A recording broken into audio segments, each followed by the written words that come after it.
Hey everyone, welcome back. Picture a world where broken hearts wear bright smiles and shadows lurk beneath every laugh. Meet Azalea, an unforgettable oddball with a wild mind and a fearless tongue. Opposite her stands Gray, a tattooed enigma with a dangerous edge that makes her question everything. Their story is raw, unfiltered, and wrapped in moments that sting and sizzle. Buckle up for a journey through cracked souls, sharp words, and a fiery connection you won't forget. Ready to dive in? Let's go. Azalea, I can't believe you dragged me in here, I mutter. He doesn't reply, just continuing to plant kisses all around the sides of my neck. Did you miss me a lot? I hum. We were busy last night. Getting down and dirty, oh yeah. This morning he keeps touching me, and I can tell that me not being home much has an effect on him, especially since he pulled me into the shower with him. Like, what on earth? Not gonna lie, it kind of excites me. I missed you a lot, he murmurs against my neck.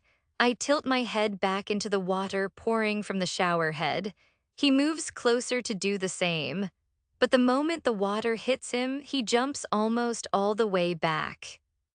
Why the hell is that so damn hot? Feels like it's burning my skin, he says, rubbing the shoulder where the water splashed. Such a drama queen. I turn the water down a bit for him and he eases forward again. Standing close, he lets the water cascade over his head before shaking it roughly, shaking water droplets right into my face. Butt nugget. I rest my forehead against his chest, thinking about how much I love this man. He's honestly the best thing that's ever happened to me. And to think he used to hate me, that thought makes me laugh now because he's such a sweetheart. We've definitely hit bumps in the road, he and I. Those rough patches only ever make us stronger, and I've had my own challenges too. Aaron, Mr. Terep's passing, Jake's death, my dad, and much more. Those hardships, I hope, have shaped me into a stronger person. I don't know, I'd like to think I'm pretty resilient. But one thing I do know is that I'm happy. And a lot of that happiness traces right back to Gray. Where would I be without him? Probably still stuck in that house, getting whipped with Dad's belt. Just thinking about it sends chills down my spine. Do you know how much I love you? I lift my head off his chest, looking up at him. I don't wait for him to respond.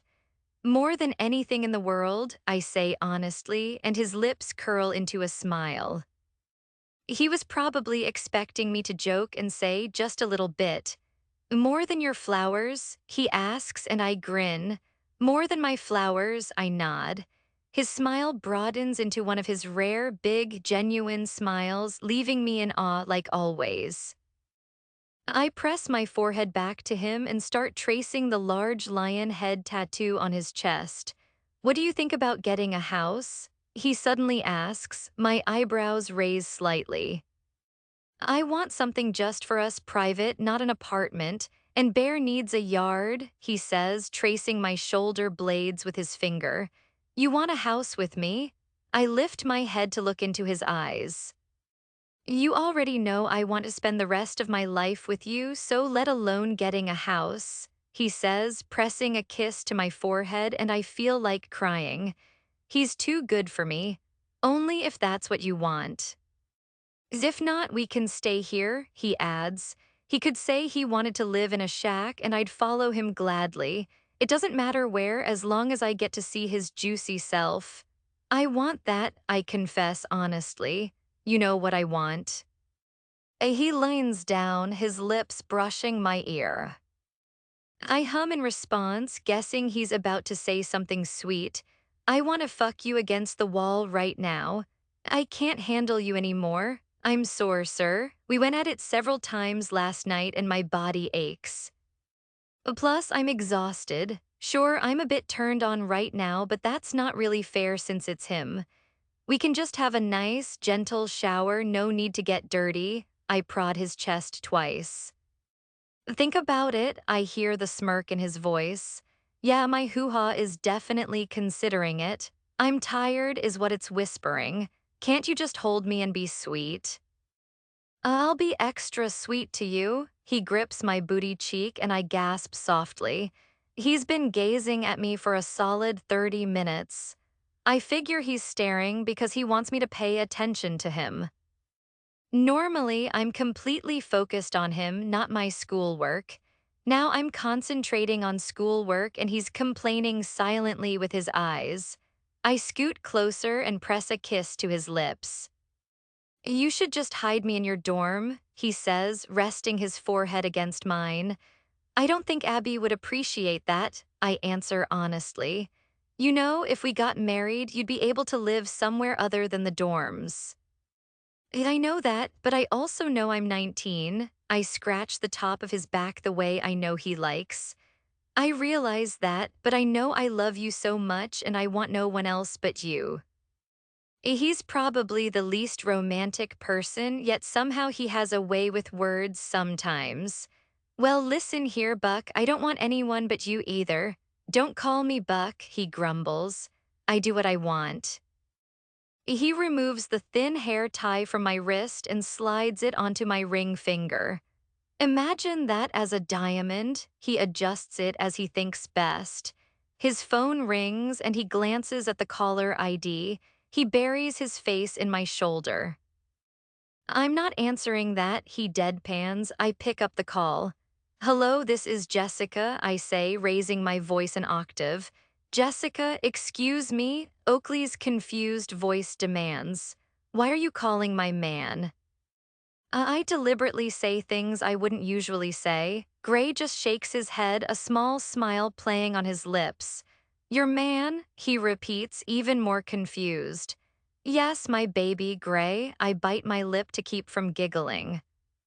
My phone buzzes with a text. I look down and see it's from Theo.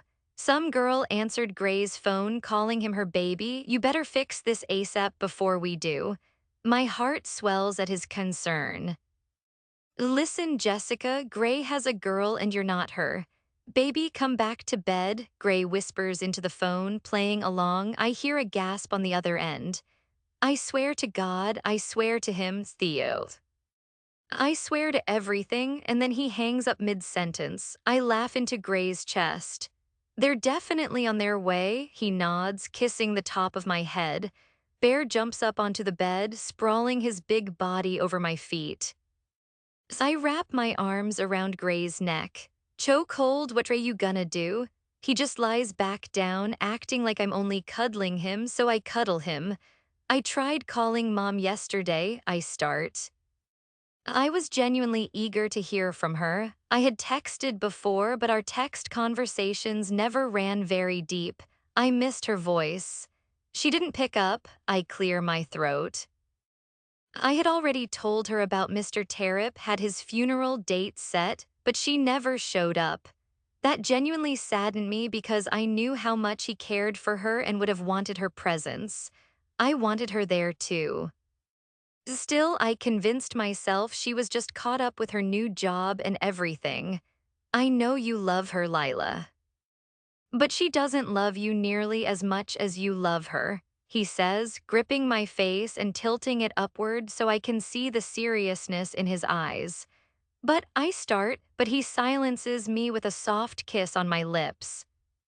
He helps me sit up, ensuring I'm fully focused on him. You're the only one who's reached out. Not once has she called you. You don't deserve to be treated like that, okay? Distance yourself, babe, or you're going to get hurt. I don't want to see you upset, he says, tucking my hair behind my ear. I just want one parent, I confess honestly. One normal parent. Have mine ever been normal, or am I the only one who wonders that? Come on, Bear. Gray pats the bed beside me and Bear obediently moves over. Gray points to my cheek. Kisses, he instructs, and Bear's large tongue licks the side of my face. Gray stretches his legs out and pats his thigh, his juicy thigh. Suddenly, his huge foot lands on my laptop, nearly knocking it off the bed. I lunge forward and catch it just in time. Closing the lid, I glimpse the message on the screen. Your essay has been submitted. Oh Lord Jesus, help me. I'm about to lose it in 3 seconds, I tell Gray honestly. The essay wasn't even halfway finished. Oh crap, he winces. Can you unsubmit it? The professor has to return it first. I can't unsubmit it, I say as I face splint into my pillow. I can't even email the guy on Saturdays. Pulling the covers all the way over me, I curl into a ball, imagining worst-case scenarios. What if the professor gets mad and refuses to return it? What if I email him tomorrow and he never replies? What if he starts disliking me? You're freaking monster feet, I grumble out loud. I was just trying to love on you, he replies softly, and my heart beats faster. I know, I mumble into the bed. Suddenly, the front door slams open. You didn't lock it, Gray groans. Footsteps rush into our room. Gray, step away from her, Oakley orders. Jessica, do you have clothes on? Theo asks me, his voice tinged with sadness. He's just too sweet. She does. Shut up, you cheating asshole. Lincoln yells. Gray stays quiet, which surprises me. The blankets get ripped off and the guys stare at me. Who's Jessica? I ask innocently. Where is she hiding? Oakley storms over to our closet, flinging the door open and stepping inside. Come here, Theo pulls me off the bed. I bite my lip, trying not to laugh. It's awful that we're putting them through this, but it's kind of funny they actually believe it. Gray wouldn't cheat on me. If he did, he'd be a dead man. I'd make sure of that. Come on, Gray opens his arms, inviting me in. I begin to shuffle away from Theo, but he grabs my shirt and pulls me back. No, he's evil. Don't listen to him, Theo says. You guys really think so badly of him, I shake my head teasingly. You really think I'd cheat on him? Gray points at me, his eyes raking down my body. I give him a little appreciative look. Then who the hell is Jessica? My alter ego, I smile, moving over to Gray, who wraps his arm around my shoulders. We were gonna invite y'all to the movie we were about to go see, but now I don't think I want to, Oakley says, crossing his arms over his chest. How could you do this to me, baby doll? What movie are we watching? I ask, excitement bubbling up as I forget all about apologizing. If it's not scary, Gray probably won't want to watch it. He's honestly the weirdest person I've ever met. It's about this guy who gets sent to a foreign planet, Lincoln announces, sounding excited. You wanna come? Gray leans down to me, softly kissing my temple as he asks. I nod happily. I love hanging out with the guys, they're good friends. Abby and Roman are coming too, Theo adds, and I grin even wider. Look at me having all these friends, I really can't believe it. The three guys stand there watching Gray and me, nobody saying a word.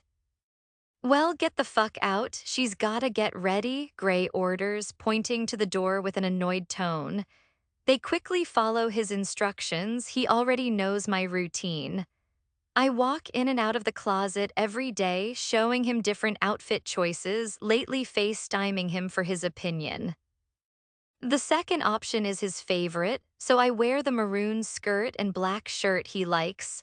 I brush through my hair. Gray and I do everything we need to in the bathroom, which includes him tinkling while I'm trying to change my earrings. It also involves him attempting to slip his hands up my skirt as I lean over the sink brushing my teeth. When I finally finish, I stand upright and look at myself in the mirror. He stands behind me, watching me too. I pull my rolled-up sleeves back down and his hands find my waist, gently tugging at the tight fabric that hugs my stomach. You hungry? He asks softly. I roll my eyes, a smile tugging at my lips. I'm not hungry, I shake my head. He leans down, kissing my neck once softly.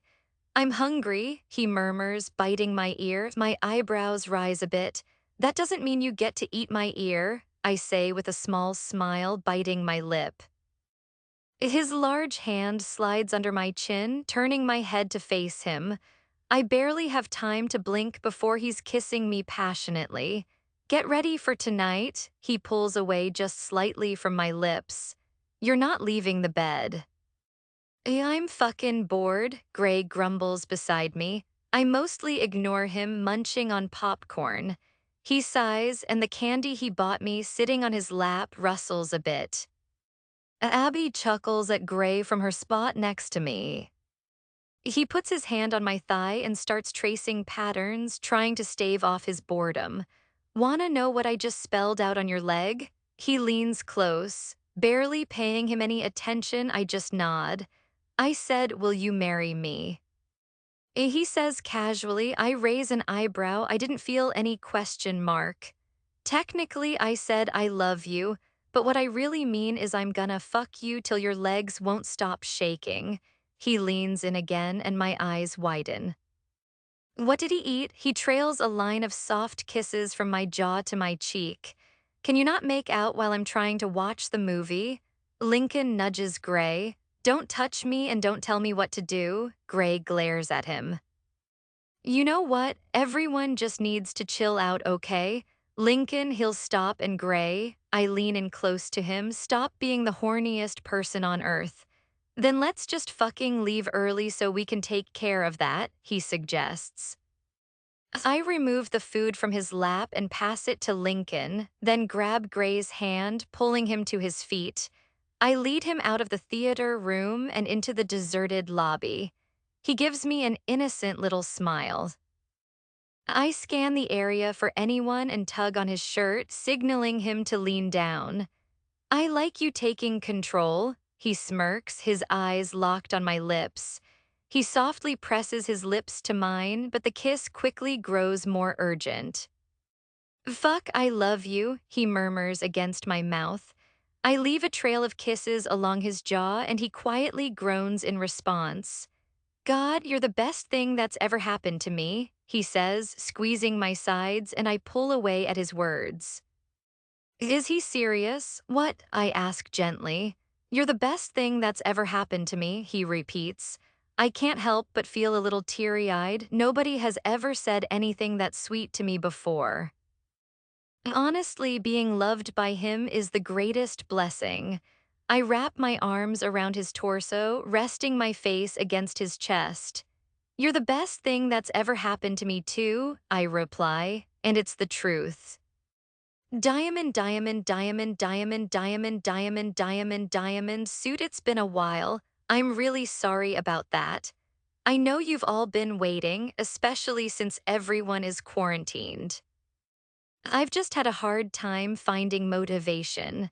Some wannabe man tried to kill my motivation this week, but I told him to fuck off, and here I am. Anyway, for those who caught the little mishap a couple weeks ago, I was super embarrassed. I accidentally posted this chapter before it was finished, and it still had my notes in it.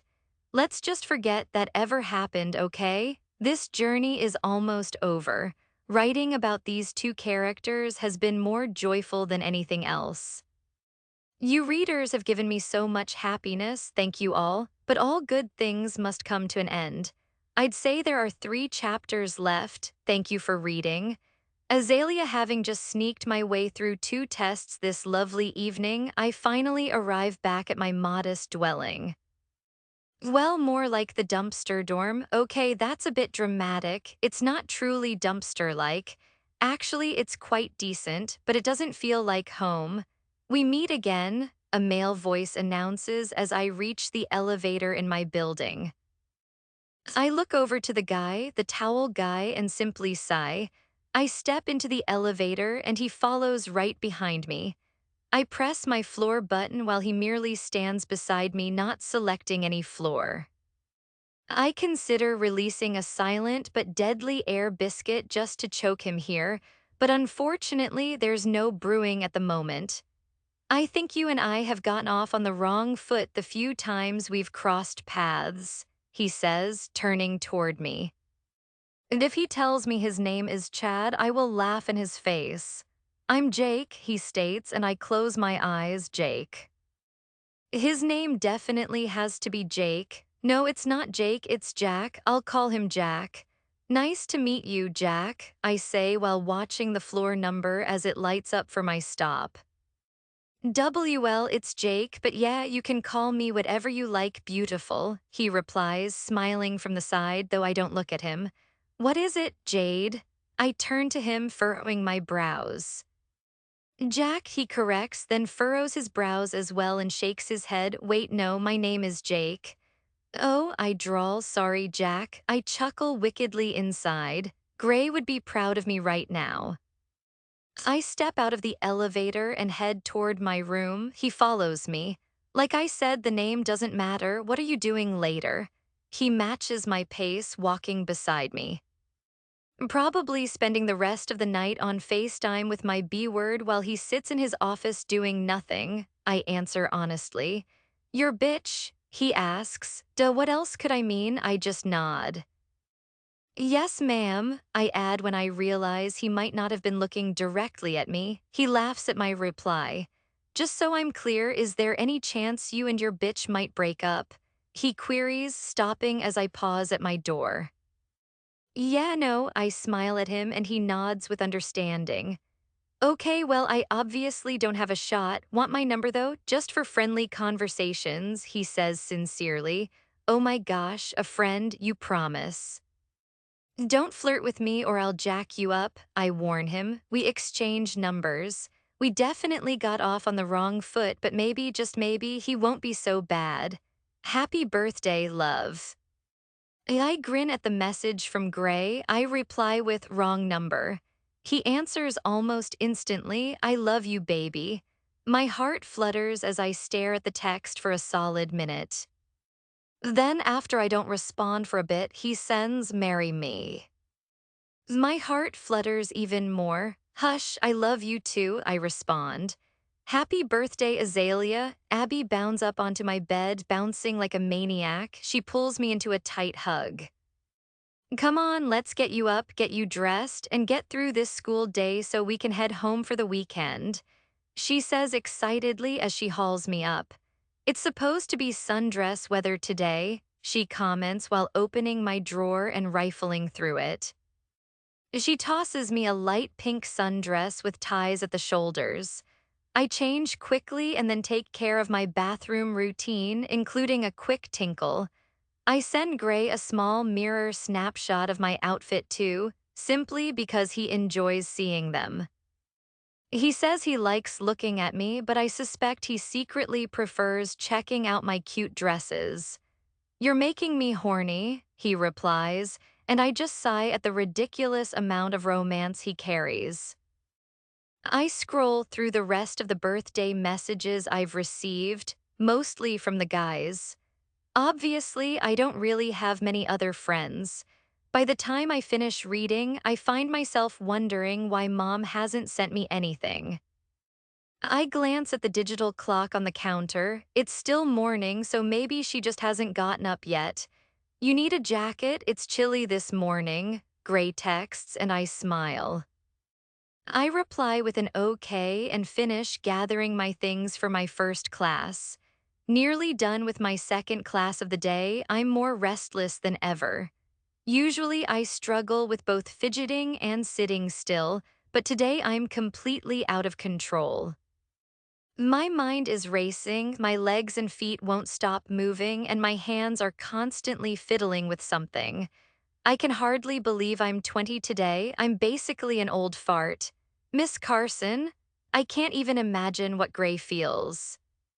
He's basically 50. Miss Carson, still, when I woke up this morning, I felt no different. I feel exactly the same today as I did yesterday. Miss Carson. The professor abruptly snatches the pen from my hand, making me jump. I wince, I guess I was clicking it. On my first day in this class, I might have gotten here late.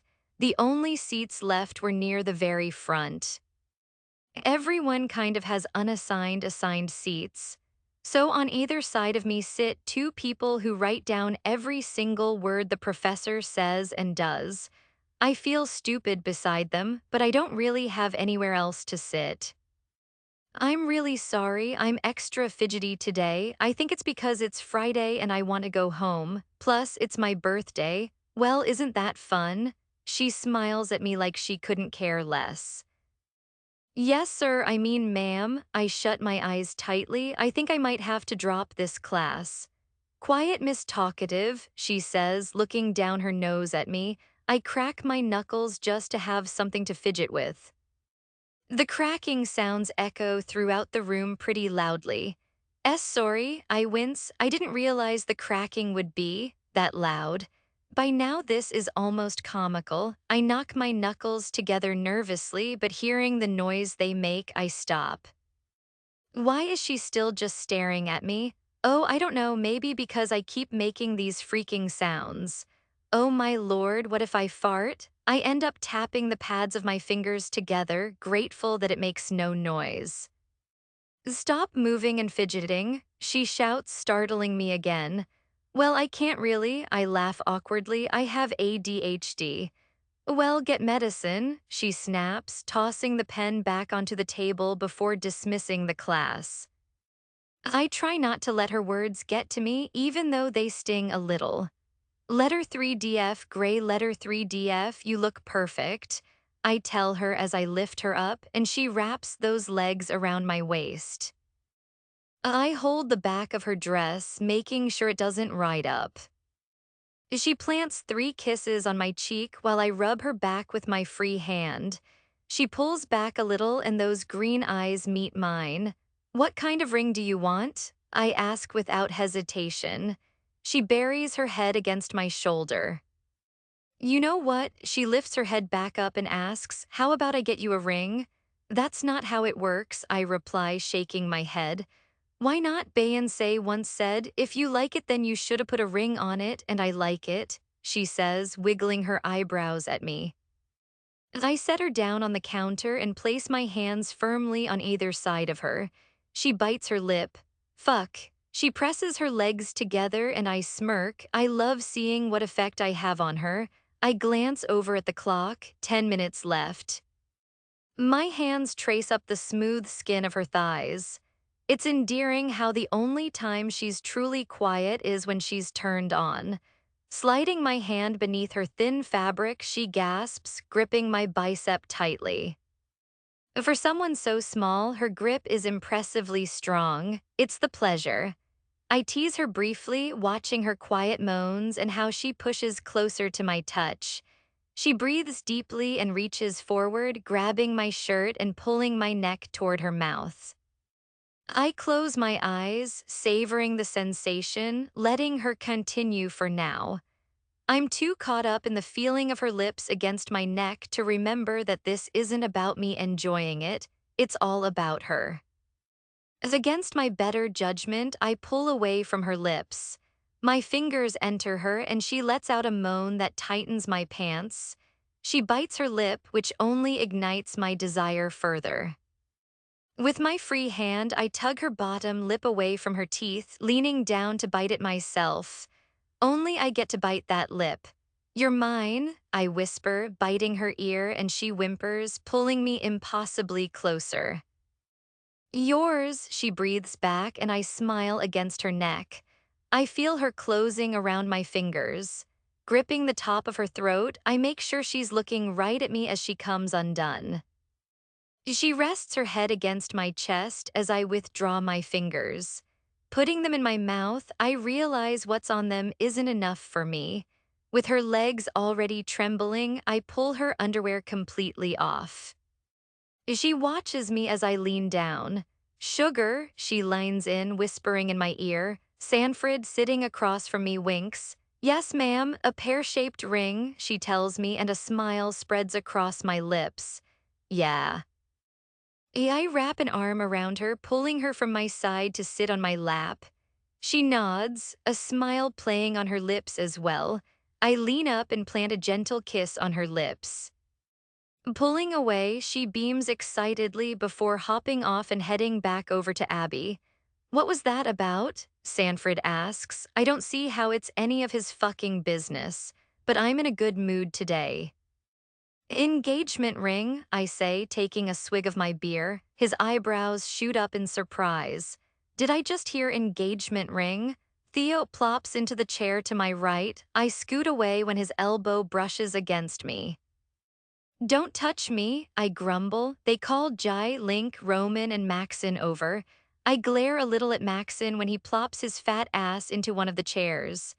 This guy is gonna ask Azalea to marry her, Sanford informs the group, and all I see are surprised faces. He's the last guy I'd expect to get engaged, Lincoln blurts out. I narrow my eyes at him. I was just as shocked when he and Azalea actually started dating, Jai exclaims, and I turn my gaze to him. And when I heard him tell her he loved her for the first time, I tell you I was shocked. Theo laughs. Screw them all, just wait and see. Where'd she go anyway? Roman glances around. Abby too? Probably tinkling, I mumble, taking another swallow from my nearly empty beer. Girls always seem to go together for some reason. As I set the bottle down, they're all staring at me like I'm crazy. Some have their mouths wide open, others are on the brink of bursting into laughter. Tinkling? Sanford almost giggles uncontrollably. I roll my eyes. Yeah, tinkling. That's exactly what I just said.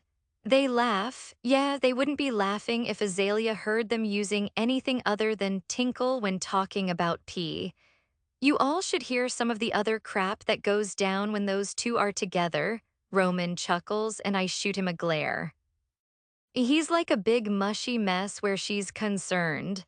I swear if she told him to climb the Eiffel Tower, he'd do it without a second thought, he says earnestly. Hell, I'd think twice. I'd be wondering what time she wanted me back after doing it. She means everything to me. They don't get how much she actually means to me.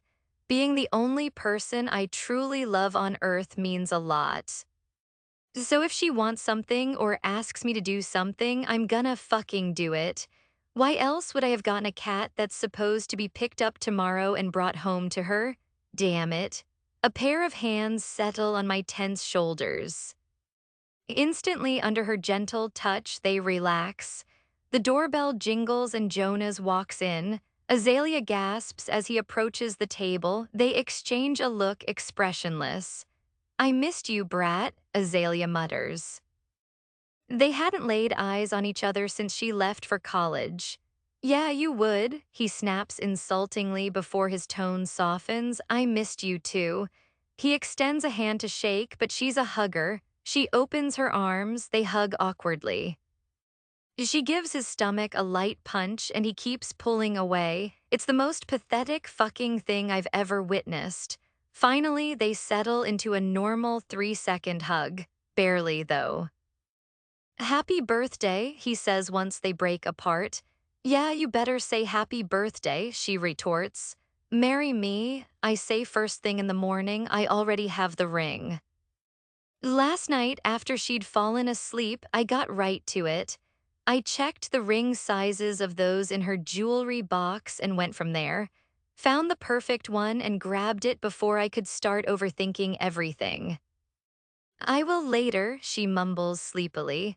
Suddenly, she bolts upright as if she hadn't been totally zonked out 2 minutes ago. Am I too hyper and fidgety? She asks out of nowhere. I don't even know where that came from. What? No, I lie a little, not entirely, though. She's not really too hyper. Well, she is, but I'm used to it by now. She's always been fidgety. It's nothing major, it's cute.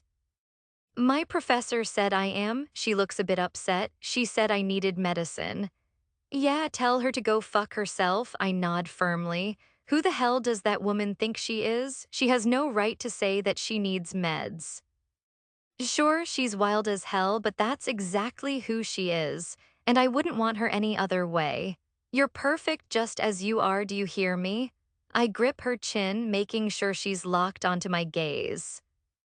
I kept clicking the pen repeatedly and she just lost it, she recounts. Next time, don't let her speak to you that way, all right?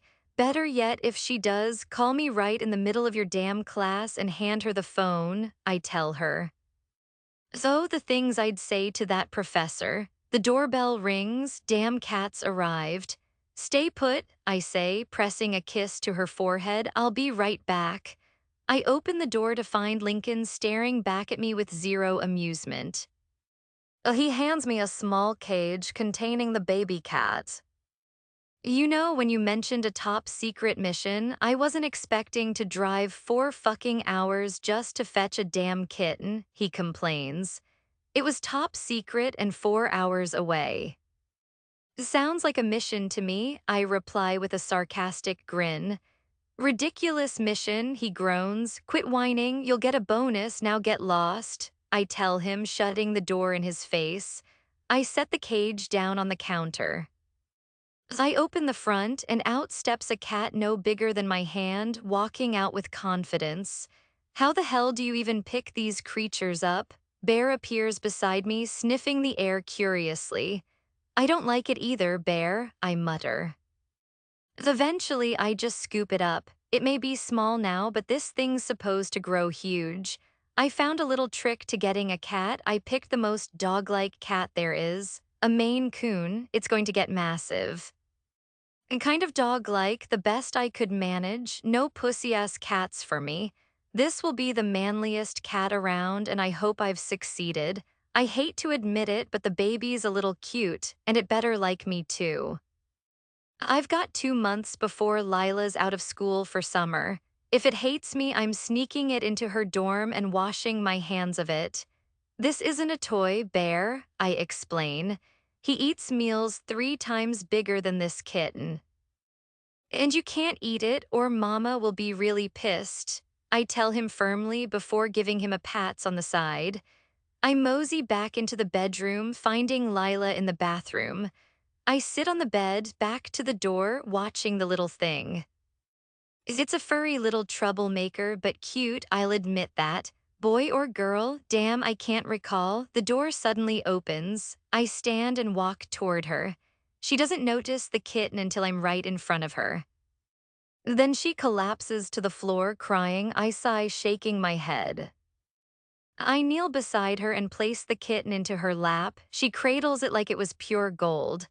Oh my goodness, she sniffles. It's the cutest thing ever. Do we get to keep it? She looks at me, hope shining in her eyes. I smile. Of course, I say, nodding. Holding the cat, she crawls into my lap, kissing every inch of my face. Yeah, getting that thing was definitely fucking worth it. Boy or girl? I don't fucking know, I shrug. An hour of Googling later, turns out it's a girl. She named her Princess Eleonora Caroline Kingston, Callie for short. Not sure where the hell she got Callie from, but whatever. She already loves the damn cat more than me.